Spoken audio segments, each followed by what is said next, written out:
నేను చెప్తా ఉన్నా కదా, నాగ చైతన్య సమంత విడిపోవడానికి కారణం కేటీఆరే. ఈరోజు చాలా మంది హీరోయిన్లు తొందరగా పెళ్లిళ్ళు చేసుకొని సినిమా ఫీల్డ్ నుంచి తప్పుకోవడానికి కారణం కూడా కేటీఆరే.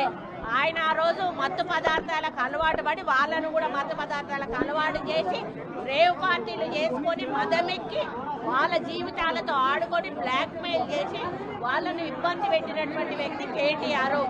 అది అందరికీ కూడా తెలుసు, సినిమా ఫీల్డ్ అందరికీ తెలుసు, అది ఓపెన్ రహస్యం. చేయడం అనేది మంత్రి కొండా సురేఖ చేసిన కామెంట్స్ ఇప్పుడు సర్వత్రా చర్చకు దారితీశాయి. సినీ ఇండస్ట్రీపై కొండా సురేఖ చేసిన కామెంట్స్ ఇప్పుడు 2 ఉభయ తెలుగు రాష్ట్రాలలో హాట్ టాపిక్గా మారాయి. కేటీఆర్ను విమర్శిస్తూ కొండా సురేఖ చేసిన కామెంట్స్పై టాలీవుడ్ మండిపడుతోంది. తనపై కావాలనే ట్రోల్స్ చేస్తున్నారని, ఇదంతా కేటీఆర్ వెనకుండి నడిపిస్తున్నాడని కొండా సురేఖ ఆరోపించారు. దుబాయ్ నుంచి ఆపరేట్ చేయిస్తున్నారన్నారు. మహిళలంటే ఆయనకు చిన్న చూపని, సినీ పరిశ్రమలోని హీరోయిన్లకు కేటీఆర్ ఉద్దేశపూర్వకంగానే డ్రగ్స్ అలవాటు చేయించారంటూ సంచలన ఆరోపణలు చేశారు సురేఖ. సినీ పరిశ్రమలో చాలామంది విడాకులకు కేటీఆరే కారణమని, ఆయన మూలంగానే చాలామంది హీరోయిన్లు తొందరగా పెళ్లి చేసుకున్నారంటూ సురేఖ ఆరోపించడం టాలీవుడ్లో తీవ్ర ప్రకంపనలు సృష్టించాయి. కొండా సురేఖ ఆరోపణల మీద సినీ వర్గాలు మండిపడుతున్నాయి.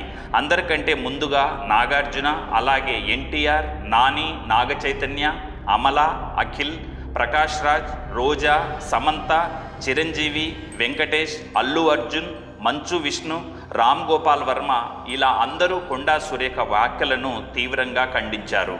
తన రాజకీయ ప్రత్యర్థి మీద పగ తీర్చుకోవడానికి మధ్యలోకి నాగార్జున కుటుంబాన్ని రోడ్డు మీదికి లాగడం ఏమాత్రం సమంజసంగా లేదని, జుగుప్సాకరమైన నిందలు వేయడం భావ్యం కాదని, తనేదో తాను కల్లారా చూసి చెవులారా విన్నట్లు మీడియా ముందు బహిరంగంగా చెప్పడం దారుణమని అభిప్రాయపడ్డారు.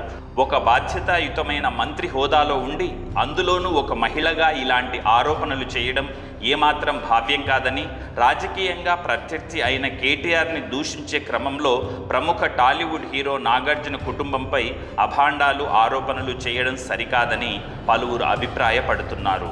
తెలంగాణ ప్రజలంతా బతుకమ్మ సంబరాలు చేసుకునే రోజు ఒక మహిళగా మరో మహిళ జీవితం గురించి అంత జుగ్సగా మాట్లాడడం దారుణమని అన్నారు. సోషల్ మీడియాలో కొండా సురేఖ రఘునందన్ రావుకి సంబంధించి ఎవరో అభ్యంతరకరంగా పోస్టు పెడితే దానికి ఏమాత్రం సంబంధం లేని నాగార్జున కుటుంబం మీద ఆరోపణలు చేయడం క్షమించరాని విషయమని పలువురు బీఆర్ఎస్ నేతలు మండిపడ్డారు. సీతక్క, జగ్గారెడ్డి తదితరులు కొండా సురేఖ తరపున కొంత సానుకూలంగా మాట్లాడినా సినీ ఇండస్ట్రీ వాళ్ళు మాత్రం కొండా సురేఖ మీద మండిపడుతున్నారు. ఇదిలా ఉండగా మంత్రి కొండా సురేఖ చేసిన కామెంట్స్పై కేటీఆర్ స్పందించారు. తన ఇమేజ్కు భంగం కలిగించాలనే ఇలా చేశారంటూ ఆమెకు లీగల్ నోటీసులు పంపించారు. తాను ఫోన్ ట్యాపింగ్ చేశానని సాక్ష్యాలు లేకుండా ఆరోపణలు చేసిన సురేఖ 24 గంటలలో క్షమాపణలు చెప్పాలని, లేదంటే పరువు నష్టం దావా వేస్తానని హెచ్చరించారు. సహచర ఎమ్మెల్యే అనే స్పృహ లేకుండా ఆమె మాట్లాడారని, భవిష్యత్తులో ఇలాంటి చిల్లర మాటలు మాట్లాడవద్దని ఆయన సూచించారు. మరి దీని మీద తెలంగాణ ముఖ్యమంత్రి రేవంత్ రెడ్డి ఎలా స్పందిస్తారో చూడాలని పలువురు ఎదురు చూస్తున్నారు. ఇంకొందరు కొండా సురేఖకు మంత్రివర్గం నుంచి ఉద్వాసన తప్పదని కూడా అంటున్నారు.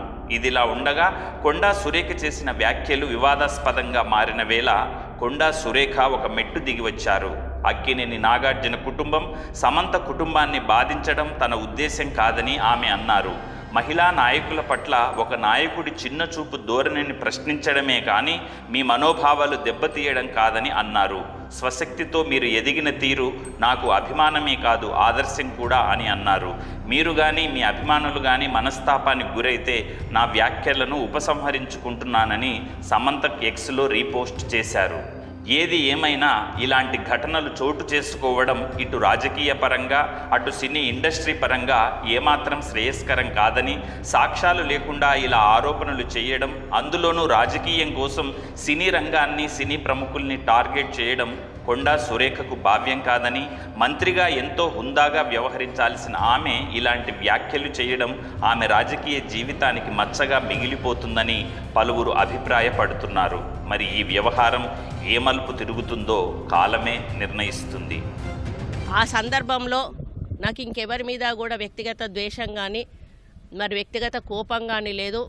అనుకోని ఆ సందర్భంలో ఒక కుటుంబం మాట నేను తీయడం ఏదైతే ఉందో అది అనుకోకుండా నా నోటి నుంచి జరగడం జరిగింది.